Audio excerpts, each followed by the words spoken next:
Una, dos, tres. Mm, oh, nosotros somos el equipo integrado por Julio Calderón Elizondo, su servidor Gregorio Sarrato Martínez y Karen Ortiz Inclán. Las matrículas están a la derecha. El tema que vamos a exponer es éteres. Nuestra exposición va a ser muy concreta. Solamente vamos a decir qué son, cuál es su origen, cuáles son sus aplicaciones y la nomenclatura. Todo de manera muy concreta, muy precisa. Perdón. Primero, ¿qué son? Son compuestos que siempre tienen esta forma. Moléculas de carbono y hidrógeno, un oxígeno, y el oxígeno siempre va al centro de la molécula. Y otra cadena de carbono e hidrógeno. Pueden tener varias colas, por decirlo de una forma. Y se pueden obtener a partir de alcoholes, de la forma un compuesto, oxígeno, hidrógeno, más hidrógeno, oxígeno y un compuesto carbono-hidrógeno, que produce un éter de la forma ROR' más H2O. Destacar que R y R' pueden ser compuestos no necesariamente diferentes, pueden ser los mismos, ¿o no? También se producen a partir de alcóxidos, RO, y aluros, RX. Con la ecuación RO más RX producen nuevamente un éter más algún otro compuesto. Siguiente. El origen. La palabra se utiliza para referirse solamente al dietiléter o éter sulfírico, cuya ecuación está aquí. CH3, CH2 o CH2, CH3. Fueron descubiertos por el alquimista Raymond Luis en 1275. Fueron sintetizados por primera vez en 1540 por Valerius Cordus y se usaron como anestésico, el uso más común que tienen actualmente, por Crawford Wilson Long en 1842. Ese es el origen, de manera muy concreta. Ahora, mi compañera Karen les va a explicar aplicaciones. Ok. Para las aplicaciones de los éteres, tenemos ahí varias imágenes que representan en qué se aplican. Algunas de ellas son de manera cotidiana, otras son de manera industrial. Entonces, ahí tenemos la primera imagen. Es de manera industrial y también se puede considerar de manera cotidiana. Son algunos disolventes. En la industria se utilizan los disolventes por sus propiedades químicas y físicas. Estas propiedades hacen que favorezcan la separación de algunas sustancias por la evaporización. Pero el problema con los éteres es que son inflamables, entonces no les conviene mucho tener una sustancia tan peligrosa debido a los gastos que esto generaría. En el mundo de la carpintería también tienen una aplicación, ya que hay sustancias que te sirven para disolver algunos de los componentes que les ponen a la madera o para sellar el acrílico o la cera que les ponen a los acabados de la madera. Otra de las aplicaciones que tenemos es como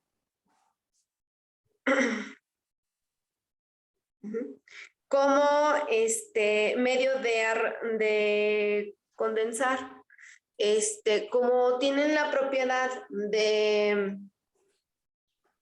deshidratar algunas sustancias, como por ejemplo el alcohol, entonces eso ayuda a que puedan separar también algunas sustancias y obtener algunos ácidos, como el ejemplo que tenemos ahí, que es un ácido que se utiliza para hacer medicamentos.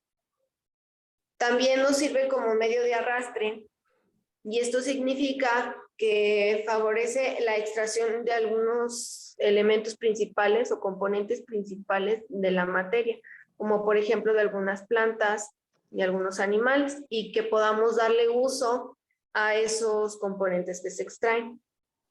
También son de fácil desintegración en el organismo. Acá de la parte izquierda de la pantalla están unos tubos blancos. Esos son unos plásticos que se fabrican con éter y con otros compuestos, pero la característica o el aporte que les da el éter es que les brinda una propiedad resistente a cualquier cambio de temperatura brusco. Entonces, resisten temperaturas altas y eso hace que este material también a su vez sea protector de otros materiales ante un cambio de temperatura alto. En la parte de abajo tenemos unas piezas chiquitas como redondas. Esos son las puntas de algunas jeringas. En el instrumento médico también se utilizan plásticos fabricados con éter y también tienen la propiedad de ser resistentes ante la presión y ante temperaturas altas. Por lo regular, cuando se utilizan materiales fabricados con éter es porque se va a manipular algún microorganismo y este material hace que sea más limpio el trabajo y que no haya modificaciones que puedan alterar los componentes que van a trabajar. También se pueden producir algunas sustancias que llegan a tener la propiedad de ser anticongelantes para otros fluidos. En la lectura que hicimos, vimos que retardan la llama, entonces provoca que no se consuma de manera tan rápida o no se combustione tan rápido alguna sustancia. Entonces, por eso funciona como un anticongelante, como que protege a otras sustancias del calor que se produce, puede ser en una fábrica o en algún procedimiento químico. También suele sustituirse el uso del vapor, por ejemplo, el vapor de agua, por el éter, ya que cuando se trabaja con algunos ácidos no conviene que el vapor de agua se llegue a combinar con estas sustancias. Entonces, para eso se utilizaría el éter. Y de manera más cotidiana, por así decirlo, de manera más cercana a nosotros, el éter se utiliza como un compuesto que las mujeres después del parto llegan a utilizar para disminuir la inflamación que tienen en el cuerpo. Y vamos a seguir con la nomenclatura.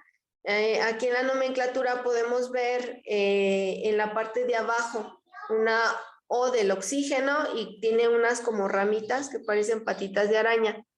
Eso es geométricamente la representación de un éter. Y arriba tenemos la representación en una fórmula química. Si se dan cuenta, tenemos en cada lado del oxígeno 2 elementos de carbono y esos elementos en la parte de abajo se representan como una de las ramitas que rodean a O. Entonces, en la fórmula tenemos 2 elementos del lado izquierdo, 2 elementos del lado derecho. Y en la parte de abajo, en el ejemplo gráfico, tenemos también 2 ramitas del lado izquierdo, 2 ramitas del lado derecho.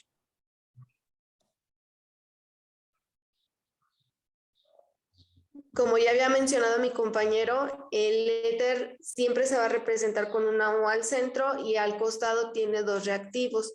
Estos reactivos son ramas de carbono y puede tener más de un elemento de carbono y esto va a determinar el nombre del componente del que estemos hablando. O sea, aunque sea un éter, tiene un nombre diferente dependiendo de la cantidad de carbonos que contenga. Y bueno, son enlaces covalentes. En este caso tenemos un enlace covalente y siempre va a tener 2 cadenas de elementos. El número de elementos que tenga la cadena puede ser diferente o pueden ser iguales en los extremos de los que estamos hablando, de R y R'.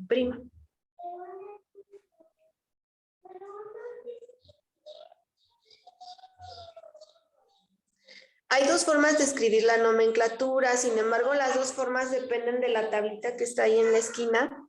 en donde si podemos ver tenemos en una columna el número de carbonos que tiene el componente y en la otra parte tenemos el nombre que se le va a dar dependiendo de ese número de carbonos. Las dos sugerencias que tenemos para nombrar al éter es la de IUPAC y la otra es como una nomenclatura común. Sin embargo, en nuestra investigación vimos también que hay otras nomenclaturas en donde deciden como que ordenarlo por orden alfabético. Sin embargo, esa no la incluimos. El nombre de IUPAC, bueno, la nomenclatura de IUPAC depende del nombre de la cadena más chica que esté en el compuesto. Ahorita vamos a ver qué es eso de cadena chica y cadena grande. Y la palabra oxi en la parte de en medio. Y después sigue el nombre de la cadena más grande. Esto de los nombres de las cadenas lo determina la tabla que está ahí a la derecha de la pantalla. Y bueno, y la terminación de este nombre sería terminación ano. Y la nomenclatura común se escribe primero con el nombre de éter, después se pone el nombre de la cadena chica con terminación til y seguido del nombre de la cadena más grande con terminación ílico. Y enseguida vamos a ver 3 ejemplos para que ustedes puedan ver cómo es que se nombra usando la tablita. Aquí está. Entonces, cortamos unos pedacitos de unos tutoriales que vimos y vamos a explicar cómo es que se nombra por IUPAC y nomenclatura común estos arreglos. Entonces, en el primero tenemos el oxígeno al centro y alrededor tenemos cadenas de carbono. Entonces, de esta parte donde está ahí el cursor, ahí tenemos 2 cadenas, bueno, 2 elementos, y del otro lado vamos a tener un solo elemento. Entonces, lo único que tenemos que recordar, ahorita voy a cambiar de página, pero lo que tenemos que recordar es que tenemos una cadena con 2 elementos, y esa sería la cadena larga. Y del otro lado tenemos una cadena con un elemento que sería la cadena corta, ¿sí? Entonces vamos a regresarnos a la página anterior, y ahí vamos a ver cómo es que se va nombrando por nomenclatura común y nomenclatura de IUPAC. Entonces, empezamos con la nomenclatura común. La primera parte es poner el nombre éter. Después sigue el nombre de la cadena más chica. Si recordamos, la cadena más chica tenía un solo elemento. Entonces, el nombre para el que tiene un solo elemento es met. Ahí está Ay, perdón. Perdón, me moví. No pasa nada, aquí estamos. Sería éter Perdí metil. la presentación. Ahí está. Para uno es metil y en el otro lado teníamos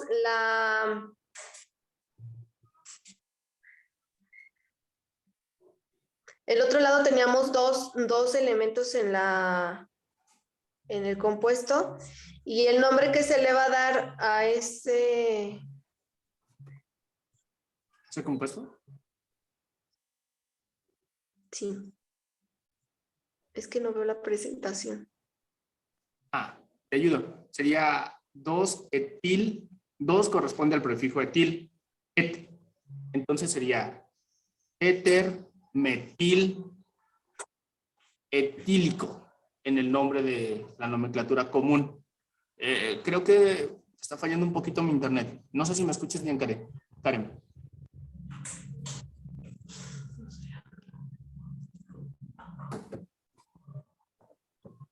Ok. Y el mismo elemento en nomenclatura IUPAC sería, siguiendo la fórmula, nombre de la cadena más chica, que solamente tenía un compuesto, sería metoxi, y nombre de la cadena más grande con terminación en ano, sería metoxietano. Y si lo vemos, aquí lo podemos corroborar. Nombre de este compuesto en IUPAC es metoxietano, como ya lo explicamos. Y el nombre en la nomenclatura común sería éter metiletílico. Perdón. Yo vuelvo a explicar el ejemplo número 2. El ejemplo número 2 Vamos a ver primero, nos centramos en el oxígeno. En común es éter y en IUPAC es oxi. Vemos que de este lado hay 2 cadenas de compuestos y de este lado hay 3, como 3 es mayor que 2. Esta es la cadena corta y esta es la cadena larga. Vamos a recordar, cadena corta, 2 compuestos, cadena larga, 3. Y vamos a nombrarlos. Aquí ya están los nombres, pero vamos a ver de dónde salen. En nomenclatura común sería éter, nombre de la cadena chica, éter etil, porque tiene 2, éter etil y nombre de la cadena larga con terminación ílico. Éter etil propílico sería el nombre en nomenclatura común de este compuesto. Y aquí está, éter etil propílico. Ahora vamos a lo mismo, pero en nomenclatura IUPAC. Y la consigna es lo mismo, recordar, cadena chica, 2 compuestos, cadena larga, 3 compuestos. Sería etoxi, sería nombre de la cadena más chica, et, más la terminación oxi, etoxi, y nombre de la cadena más larga con terminación ano. Etoxipropano, ese sería el nombre. Etoxipropano. Ahora, mi compañera dijo, esta es la nomenclatura común, es en geometría lineal, pero estos 2 elementos, este otro compuesto, este otro también es un éter, pero no tiene la misma geometría. Este se los va a explicar mi compañera si está en condiciones. Sí, Okay. sí estoy en condición.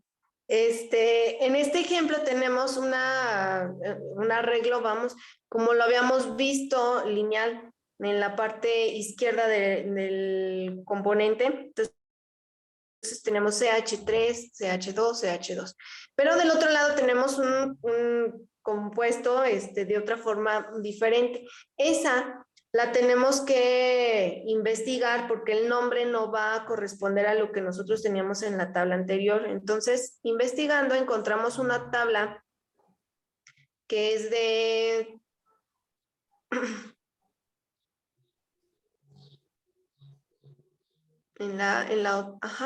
es esta tabla de las reacciones orgánicas.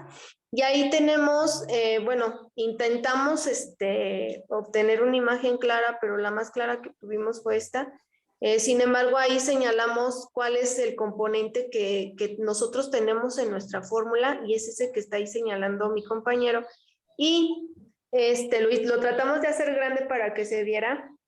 Entonces, si se dan cuenta, tenemos 4 carbonos y el nombre que recibe un arreglo de este tipo es tributil. Entonces, nada más hay que recordar ese nombre, ¿sí? Que es tributil. Y vamos a seguir con la misma forma de nomenclatura para este elemento. Solamente hay que recordar que el nombre de en este caso va a ser ese, ¿sí? O sea, terbutil. Ahora, para empezar con la nomenclatura común, dijimos que la primera palabra que iba a tener es éter. Después, el nombre de la cadena más corta. En este caso, la cadena más corta es la que tiene los 3 elementos. Entonces, recibe el nombre de prop. Y la terminación va a ser terminación til, que es el proptil. Y del otro lado tenemos un terbutil, pero la terminación dijimos que iba a ser ico, entonces es terbutílico, ¿sí? Esa es para la nomenclatura común. Ahora para la nomenclatura en IUPAC, dijimos que íbamos a poner primero el nombre del componente o de la cadena más corta, que en este caso sería la de los 3 elementos de carbono, y recibe el nombre de prop. Y la terminación, bueno, no va a haber terminación, más bien es la palabra oxi en medio, entonces va a ser propoxi. Y después vamos a nombrar el componente que tenemos, que dijimos que no era el mismo de la tabla anterior, entonces recordemos que era terbutil, pero la terminación la vamos a cambiar por ano, entonces sería terbutano. Y entonces el compuesto se llama propoxiterbutano. Espero que con la tablita que les proporcionamos al final sea más claro. En caso de que no se alcance a leer, es la tabla de los radicales orgánicos. Entonces, así con ese nombre la pueden encontrar ustedes. Nosotros intentamos hacer que se viera clarita, pero pues no podemos lograrlo. Pero bueno, ahí está de dónde sale el nombre de ese compuesto, que no tiene una forma tradicional u ordinaria, sino que ya tiene una forma más caprichosa, ¿no? Son arreglos más elaborados. Y pues bueno, eso sería todo lo que tenemos que presentar del tema. Enseguida presentamos nuestras referencias. ¿Están? Ok. Solo agregar, este video se va a subir a YouTube. Esta tabla que no se ve mal, la imagen que nosotros estamos haciendo aquí, le hicimos zoom y eso hace que se le genere la calidad. Va a estar en la descripción del video. ¿Sí? Entonces, de nuestra parte, sería todo. Gracias por escucharnos. Recordamos, en este equipo, Julio trabajó arduamente en la exposición. Por razones médicas, no puede estar.